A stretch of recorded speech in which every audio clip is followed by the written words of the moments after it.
hari ini kita akan bahas sistem pemasaran, apa itu sistem pemasaran konvensional, apa itu sistem pemasaran multi level marketing, dan satu lagi kita akan bahas money game.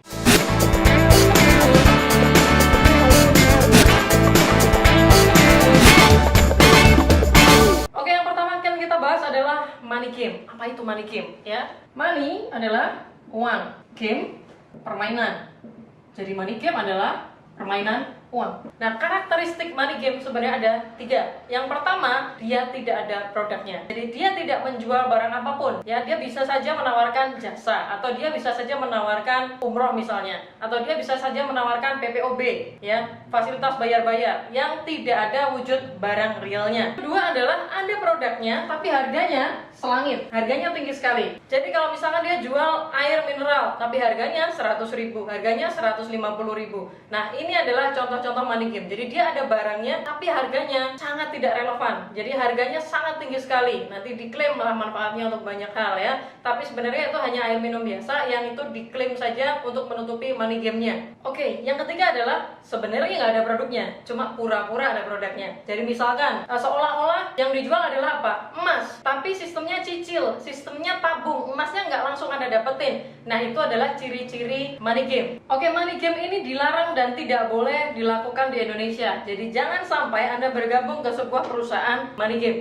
Oke, sekarang kita akan bahas sistem pemasaran yang benar. Jadi ada 2 yang akan kita bahas. Yang pertama, sistem pemasaran secara konvensional. Yang kedua adalah sistem pemasaran multi level marketing. Oke, kita akan bahas yang pertama adalah bagaimana perusahaan kalau dia memang memasarkan produknya secara konvensional, ya. Dari pabrik, maka pabrik akan turun ke distributor besar. Dari distributor besar biasanya dia akan turun lagi ke distributor yang lebih kecil, turun lagi ke agen besar, turun lagi ke agen kecil, kemudian turun ke konsumen. Nah, kita bicara masalah harga. Dari pabrik bisa jadi harganya adalah 3.000. Ke distributor besar dia akan naik menjadi 5.000. Ke distributor kecil dia akan naik menjadi 10.000. Distributor kecil ke agen besar dia bisa jadi naik 13.000. Dari agen besar ke agen kecil harganya bisa jadi naik kembali menjadi 16.000.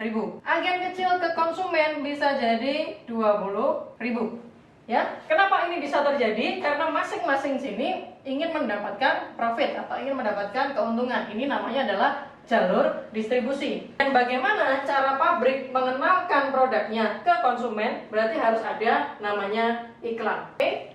Jadi iklan ini digunakan pabrik untuk mengenalkan barangnya kepada konsumen. Dan yang mendapatkan keuntungan dari distribusi semacam ini adalah distributor besar, kecil, agen besar, agen kecil, kemudian konsumen mendapatkan harga yang relatif tinggi. Karena selain harganya bertambah karena jalur distribusi, perusahaan juga harus menyiapkan iklan. Ya, dan ini makan biaya yang tentunya amat sangat besar. Nah, ini adalah distribusi secara konvensional. Jadi di sini yang diuntungkan di distribusi secara konvensional adalah jadi orang-orang yang ada di sini plus bintang iklan. Kemudian perusahaan penyedia jasa iklan, ya, perusahaan multimedia penyedia jasa iklan. Kemudian perusahaan pertelevisian, ya kan? Dia diuntungkan kalau iklan ini masuk ke televisi. Kemudian siapa lagi? Yang diuntungkan adalah YouTuber yang menerima fee dari iklan-iklan yang digunakan oleh pabrik untuk mengenalkan produknya. Ya, karena kalau di YouTube itu kan kita bisa posting sesuatu, posting video, kemudian kita mengizinkan ada iklan-iklan yang boleh lewat ke situ.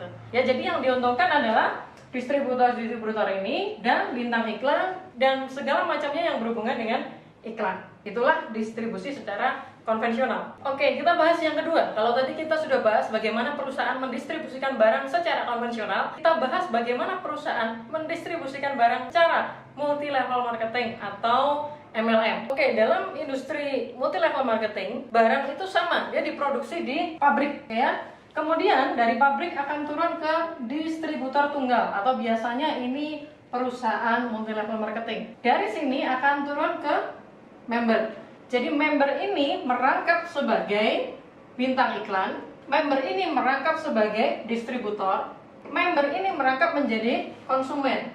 Jadi, sistem pemasarannya adalah dari pabrik kemudian ke perusahaan MLM. Ya, bisa jadi pabrik ini dimiliki juga oleh perusahaan MLM, ya. Bisa jadi perusahaan MLM ini maklun ke pabrik, ya. Tapi yang jelas perusahaan MLM ini adalah distributor tunggalnya. kemudian dia akan turun ke member. Yang member ini merangkap menjadi bintang iklan, merangkap menjadi distributor, merangkap menjadi konsumen. Uang yang biasanya mengalir ke distributor besar, distributor kecil, agen besar, agen kecil, itu akan dialihkan ke para member.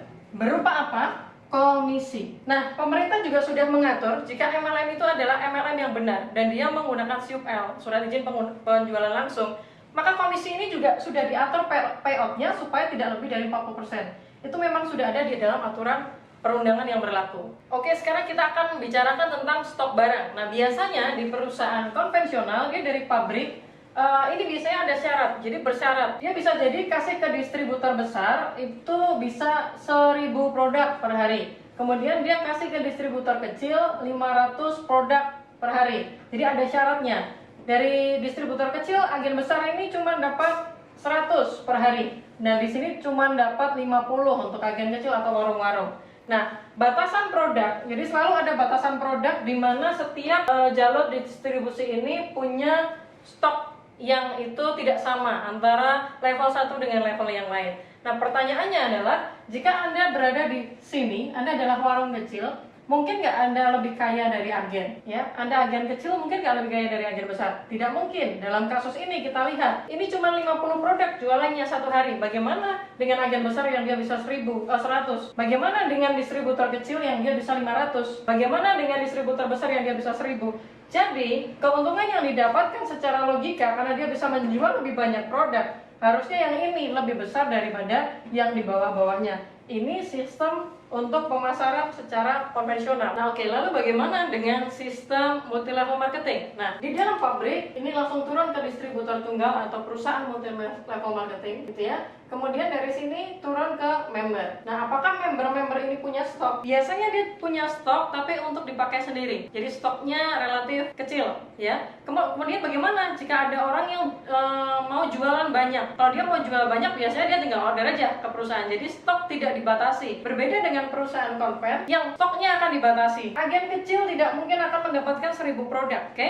Nah, kalau di dalam bisnis multi level marketing, di dalam perusahaan multi level marketing, setiap member ini punya kesempatan yang sama untuk menjualkan sebanyak-banyaknya produk dari perusahaan. Kalau ini misalkan member paling atas, kemudian ini member kedua, ini member ketiga, apakah pasti member ini keuntungannya lebih besar? Belum tentu. Kalau si member pertama ini dia hanya menjual 5 produk, sedangkan member selanjutnya dia bisa menjual 100 produk, berarti dia akan menjadi lebih kaya dari dia. Itu konsepnya. Kalau bagaimana jika member ketiga ini, ya member yang berada di bawahnya 2 orang ini, ternyata dia bisa menjual 1000, ya berarti member ketiga atau member yang berada di paling bawah, kalau saya gambarkan secara jaringan multi level, member 1, member 2, member 3, seperti ini misal. Member ketiga bisa jadi lebih kaya daripada member pertama. Kenapa? Karena dia menjual lebih banyak produk. Karena sekali lagi, konsep di perusahaan multi level marketing adalah jualan produk, tapi pakai sistem. Ya, jadi sekali lagi, itulah perbedaan antara sistem konvensional dengan sistem multi level marketing.